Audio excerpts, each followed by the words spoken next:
రాష్ట్రంలో రాజకీయ వేడి రాజుకుంది. విజయనగరంలో ఆ సెగలు బలంగా తగులుతున్నాయి.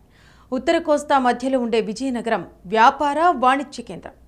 రాజకీయంగా విజయనగరానికి ఎంతో ప్రత్యేకత ఉంది. విజయనగరం నియోజకవర్గంలో బీసీల ఆధిపత్యమే ఎక్కువ.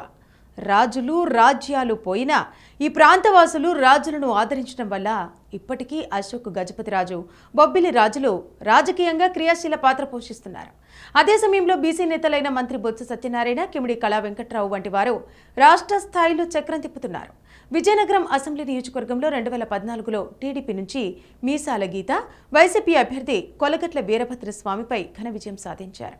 2019లో మళ్లీ టీడీపీ నుంచి అదితి గజపతి గెలుపొందారు.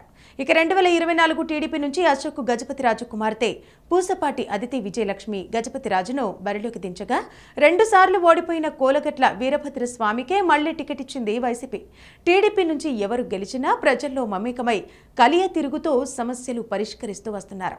దీంతో ప్రజలకు వైసీపీకి అవకాశం ఇచ్చే అవకాశం టీడీపీ నాయకులు ఇవ్వరని ఆ పార్టీ నాయకుల మాట. ఈసారి ఎన్నికల్లో విజయనగరం ప్రజలు ఎవరికి పట్టం కడతారో వేచి చూడాల్సి ఉంది.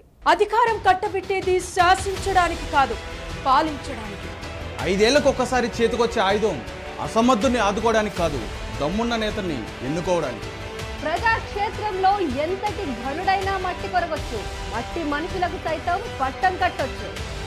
ఎవరిని సింహాసనం ఎక్కించాలో, ఎవరి మెడలు వంచాలో ప్రజలకు బాగా తెలుసు. ఇప్పుడు సమయం ఆసన్నమైంది. ఈసారి ఎన్నికల్లో ఏ పార్టీ సామర్థ్యం ఎంత, ఏ నియోజకవర్గంలో ఎవరి బలగం ఎంత, ప్రతి నియోజకవర్గంలో ఒక్కో నేత సత్తా ఎంత, గతంలో చేస్తానని చెప్పిందెంత, చేసిందెంత, చెయ్యబోయేదెంత, సూటిగా సుత్తి లేకుండా చెప్పడానికి మేము రెడీ. మీరు రెడీనా?